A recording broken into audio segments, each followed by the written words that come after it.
Craig Lowndes from Red Bull Racing Australia. Craig, welcome to the carsales.com.au stage. It's been a strong I start. still have, and I thoroughly enjoy being involved in the sport. So, I'd love to continue on beyond my contract, which is the end of next year. So we'll sort of see what the boss has to say about that. But other than that, it's great to be here. It's it's obviously an event that for us is it is a non-championship, but we take this very seriously. We all have a bit of pride. We want to do well for our sponsors, and Shane Van Gisberg is showing us some good. Who's backstage getting an interview right now. Maybe he doesn't want to come out. Maybe he's only going to come out when you get loud. Can I say that I've already won? I've got a bigger poster. It's definitely, like, you've got these guys down the front here started lining up for you at about 10:30 when the gates opened up today. Is this something that's pretty special when it comes to the Albert Park F1 race? Oh, well, it is. I think that it's great to see the fan base, and it is really, as I said, it's nice to have V8s mixed in with Formula One, and it's a great mix. I'm passionate about Formula One like everyone else, and love the V8s, and it's good to see some familiar faces that do come out to the race.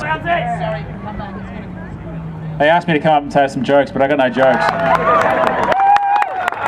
Mark, thanks for joining us. We know you're exceptionally busy, so thanks for coming down to Car Sales. I think, the sport needed it. The engines that we used in the past were absolutely prehistoric. They were very, very old.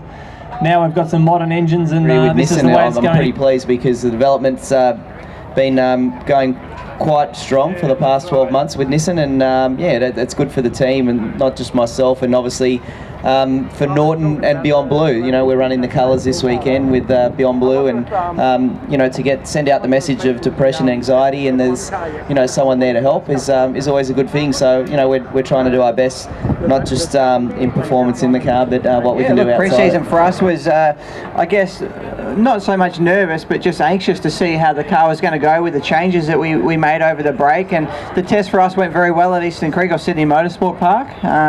We were just, I guess, a bit cautious about getting too excited after that one, because we were also reasonably strong there last year, and we got to the Clipsal round for us, and we were very strong. The car performed quite well, and we're able to made a really good gain with our cars and our speed from last year. So it all comes down to how good a job we can do as drivers and as engineers as setting the car up, and now for a good change, we know that if we do get both of those things right, we can actually be right up the pointy end, where last year it was a little bit tougher for us. We could get both of those things right, and at best we'd still be maybe around 10th or 12th. So we've actually got cars now that are capable at a lot of the events we go to of getting on the podium and hopefully winning races. So it's up to us, but the guys have done an amazing job over the off season with a lot of work on both the aero kit, with all the computer simulation we've done, and mods to the car, and our engine program still